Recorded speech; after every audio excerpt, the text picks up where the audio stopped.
안녕하세요. 저는 올해 40대가 된 여자입니다. 결혼한 지 벌써 5년 차가 다 되어 가는데요. 결혼 초반에는 정말 힘들고 시간이 안 갔는데 지나고 보니 5년이라는 세월이 후딱 지나가더군요. 요즘 들어 여러분들의 사연을 정말 많이 듣고 있는데 듣다 보니 저의 이야기도 해보고 싶었습니다.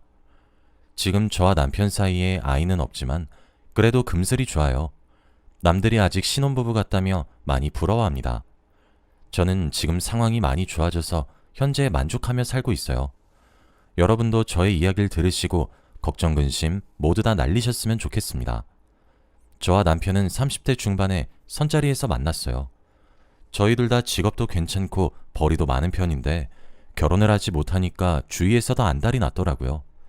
매일 자기 지인 중에 괜찮은 사람이 있다며 소개를 시켜준다고 했고 저는 소개받는 걸 꺼려하는 편이라 거의 거절했죠. 그런데 이제는 지인들을 넘어서 부모님까지 합세하셨습니다. 딸이 이 나이 먹도록 시집을 못 가고 있으니 손주를 못 보실까 두려워 선자리를 알아보셨더라고요. 한 명 한 명 직업이랑 나이, 사진까지 다 구해오셔서는 거의 10명 정도의 후보가 있었습니다. 그 중에서 고르라고 했고 부모님의 간절함을 거절할 수 없어 결국 제일 마음에 들었던 한 명을 골랐죠. 그 사람이 바로 지금의 제 남편입니다. 저와 나이도 비슷하고 생긴 것도 제 스타일이어서 선자리에 나가기 전 많이 떨렸습니다. 가벼운 마음으로 나가고 싶긴 했지만 그래도 명색이 선자리이니 떨리는 건 어쩔 수 없더라고요. 오랜만에 남성분과 진지하게 식사 자리를 갖는 거라 잔뜩 긴장을 하고 갔습니다. 다행히도 그 사람은 저와 다르게 이 자리가 능숙하신 건지 대화도 잘 이끌어 나가주셨고 대화를 하다 보니 시간도 금방 지나가더라고요. 생각보다 너무 좋은 시간을 보내서 다음에 또 만나게 되었습니다. 확실히 둘 다 결혼을 전제로 만난 자리다 보니까 가치관이 중요했는데 저와 생각하는 사상도 비슷하시고 매너도 좋으셔서 오래 만나도 좋을 것 같았습니다. 사람이 좋다 보니 호기심이 생겨 만나기 시작한 것이 연인으로 발전하게 되었죠. 그 남자는 몇 개월 뒤 제 남자친구가 되었고 저희는 오래 연애를 하지 않았습니다. 둘 다 나이가 있었고 결혼을 얼른 하고 안정적인 가정을 갖는 게 목표였거든요. 그리고 뜨거운 사랑은 하지 않았고 잔잔한 연애를 해서 결혼도 쉬웠습니다. 양가 부모님들도 저희의 사랑을 응원해 주었죠. 그 남자와 연애하는 방식도 비슷해서 정말 운명의 상대인 건가 싶을 정도였습니다. 아무튼 제가 결혼을 하기 전 남자친구네 집에 방문한 적이 있어요. 결혼 전에 정식으로 인사를 드리기 위해 남자친구네 집으로 갔는데 되게 젊으신 아주머니가 계시더라고요. 남자친구의 어머니라고 하기에는 굉장히 동안이셨고 너무 잘 꾸미셨습니다. 언뜻 봐도 고모 정도 되어 보였죠. 그런데 남자친구가 부모님이라고 하는 겁니다. 저희 어머니보다 훨씬 젊어 보였는데 남자친구의 어머니라고 하니 제가 더 놀랐어요. 아버님과 나이 차이가 많이 나 보였지만 내색하지 않았죠. 궁금하긴 했지만 여쭈어 보는 건 실례가 되니 아무 말 하지 않았습니다. 다행히도 두 분 다 저를 좋아해 주셨고 벌써부터 저를 며느라라고 불러주셨죠. 저도 시어머니 하며 화목하게 식사 자리를 끝냈습니다. 그리고 남자친구와 같이 집을 나왔죠. 남자친구가 나와서 제게 그러더라고요. 우리 어머니 많이 젊으셔서 놀랐지? 저는 나름 내색하지 않는다고 노력했는데 그게 티가 난 건가 싶어 당황스러웠는데 다행히도 티는 안 났다고 하더라고요. 그러고는 남자친구의 가정사를 그날 처음 듣게 되었습니다. 연애하는 동안 한 번도 들어본 적 없던 내용이었죠. 들어보니 남자친구의 어머니는 새어머니라고 합니다. 어렸을 적 친어머니가 병으로 일찍 돌아가시고 아버지가 재혼을 하셨대요. 그런데 남자친구는 그때 학생이었기에 어머니가 돌아가시고 슬픔이 가시기도 전에 새어머니가 친어머니의 자리에 들어온 것이 정말 싫었다고 합니다. 그래서 매일 새어머니를 무시하고 엄마 취급을 전혀 하지 않다가 새어머니의 끈질긴 노력으로 친해질 수 있었다고 해요. 새어머니와 재혼을 하고 나서도 온 가족이 돌아가신 친어머니의 제사를 매년 같이 지냈대요. 그런데 가장 열심히 제사를 준비한 사람이 바로 새어머니라고 합니다. 친어머니를 시기 질투하지 않고 제사까지 살뜰히 챙겨주시니 그때부터 남편이 마음을 열었다더군요. 그래서 지금까지 친어머니라고 생각하고 잘 지내고 있다고 해요. 한 번도 들어본 적 없던 남편의 비밀스러운 이야기에 너무 놀랐어요. 남편은 정말 친한 주위 친구들밖에 모르는 내용이라고 했죠. 그래도 새어머니와 사이가 좋은 것 같아 다행이라고 생각했습니다. 그리고 얼마 지나지 않아 저희는 결혼식을 올렸고 정식적인 부부가 되었어요.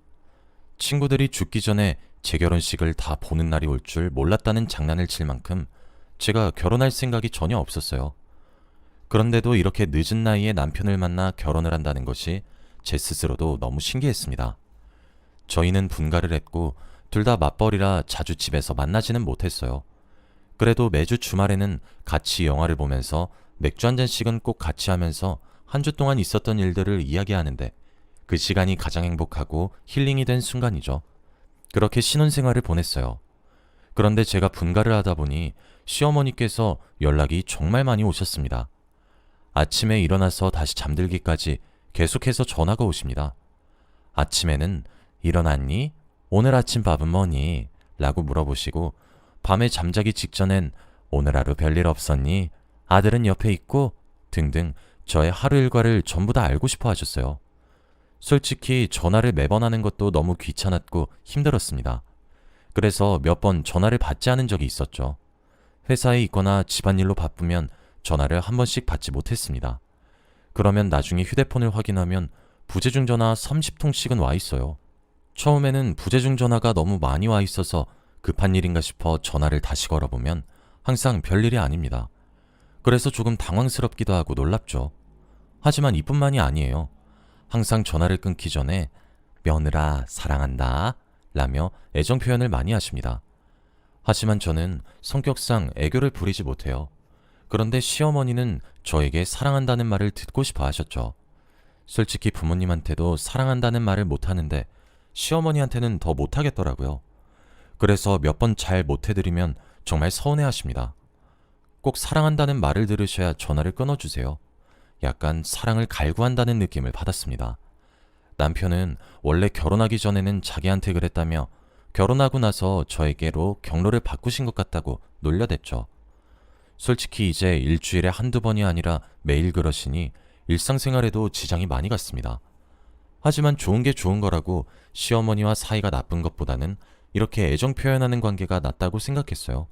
그래서 즐기려고 노력했습니다. 다행히도 조금씩 하다 보니 적응이 되더라고요. 입이 조금 풀렸는지 이제는 스스럼 없이 가능했습니다.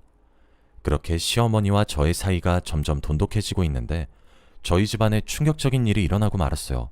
바로 시아버지가 사망하셨다는 소식이었습니다. 갑작스레 심장마비로 돌아가신 시아버지는 저희에게 너무 충격적이었어요. 불과 며칠 전까지만 해도 해맑게 웃으시며 저와 남편을 반겨주셨는데 이렇게 연락을 받으니 말문이 턱 막혔죠. 바로 장례식장으로 갔고 시어머니는 그곳에서 오열을 하고 계셨습니다. 이제 정말 혼자가 되신 시어머니를 보고 마음이 아파왔어요. 장례식장 내내 울다가 쓰러지기를 반복하신 시어머니는 결국 병원 신세도 지셨어요. 밥도 안 드셔서 며칠 만에 살이 엄청 빠지셨죠. 결국 남편이 저에게 한 가지 부탁을 했습니다. 시어머니가 괜찮아지시고 일상생활이 가능해지실 때까지 모시고 살자고 말이죠. 솔직히 저는 고민을 많이 했습니다. 물론 시어머니가 지금 많이 힘들고 괴로우시다는 건 알았지만 제가 시어머니를 모셔야 하는 경우가 오면 어떡하나 싶었죠. 제가 고민하는 것을 눈치채고 남편은 괜찮아지시면 최대한 빨리 원래 집으로 돌아가시게 하겠다며 간곡히 부탁을 하길래 거절할 수 없었습니다. 시어머니는 장례식이 끝나자마자 바로 저희 집으로 짐을 옮기셨고 저희는 손님방을 시어머니께 드렸죠. 그래도 침대도 있고 방 사이즈도 넉넉해서 시어머니가 만족하셨습니다. 시어머니는 자기 방 청소는 무조건 자기가 할 테니 절대 들어오지 말라고 했죠. 그리고 방문을 열기 전 노크도 꼭 하라고 했습니다. 왜 그렇게까지 방에 들어가시는 걸 막으시나 싶었지만 그래도 물어보지 않고 그렇게 하겠다고 답했죠. 처음에는 시어머니를 모시고 사는 게 괜찮았어요. 시어머니가 방에서 잘 안 나오시기도 하고 저와 남편이 출근을 하니까 낮에는 시어머니를 뵐 일이 없었거든요. 그런데 한 달쯤 되니까 시어머니가 편해지셨는지 안방에도 자주 들락날락거리시더라고요. 제가 출근 준비를 하려고 화장대에 앉아 있으면 귀신같이 알고 갑자기 방문을 덜컥 열으시더니 제 화장대를 스캔하십니다. 그리고 화장품이 좋아 보인다며 한두 개씩 발라보시고 가져가세요.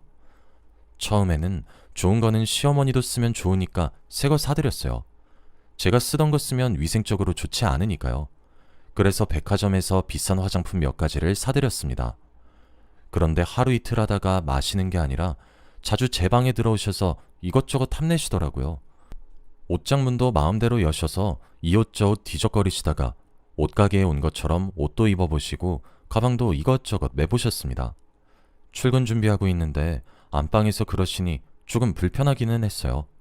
제가 아끼는 옷들도 물어보지 않고 입으시는데 조금 그렇다고 말씀드리기에는 너무 쪼잔해 보이고 기분 나빠하실 것 같아 조용히 있었죠. 그런데 결국 사건이 일어나고 말았습니다. 제가 1년에 한두 번 멜까 말까 하는 엄청나게 아끼는 명품백이 있어요.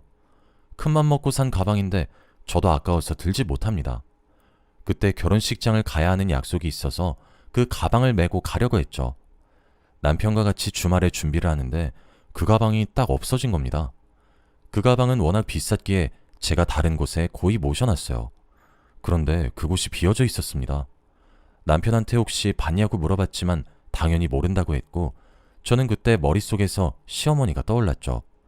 하지만 심증만 있고 물증이 없으니 시어머니께 가서 가방 가져가셨냐고 물어볼 수도 없는 노릇이었습니다. 그래서 너무 답답해하고 있었죠.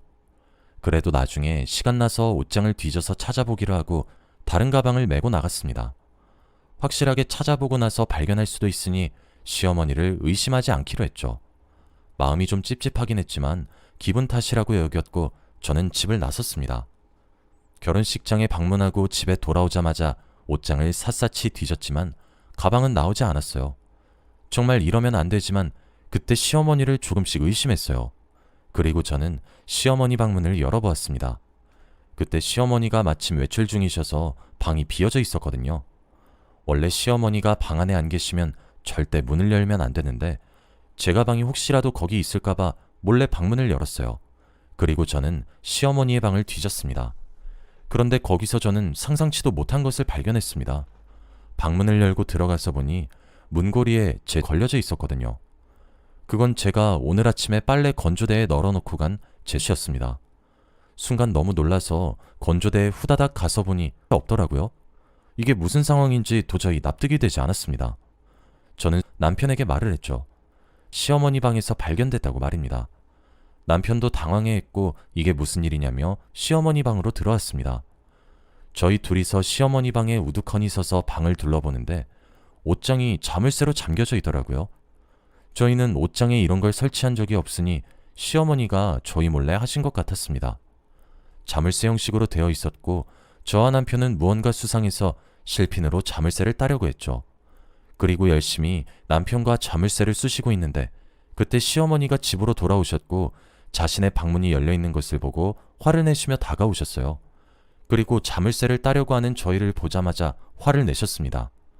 너희들 미쳤어? 그리고 저는 참아왔던 말을 다 말했습니다. 저희 명품백에 대해서 말이죠. 어머니, 왜 어머니 방 문고리에 걸려져 있어요? 이거 오늘 아침에 제가 베란다 빨래 건조대에 널어놓은 거잖아요. 이 말을 하면 시어머니가 당황을 하실 줄 알았지만 오히려 뻔뻔하셨어요. 얘야, 그게 무슨 소리니? 내 거야. 나도 요즘 유행하는 젊은이를 따라하려고 산 건데 왜 이게 네 거야? 어처구니가 없었고 저는 가방 이야기도 했어요. 어머니, 그럼 제 가방은요? 저 가방 어머니가 가져가셨죠? 매일 아침마다 제 방에 오셔서 그 가방 한두 번씩 다 매보고 가셨잖아요. 제가 화를 참지 못하니 남편이 말렸고 정리해서 다시 말해주었습니다. 어머니, 솔직히 말해주세요. 이 사람 가방이란 곳 어머니가 가져가신 거예요? 어머머, 얘네 봐라. 지금 둘이나 도둑년 취급하는 거니?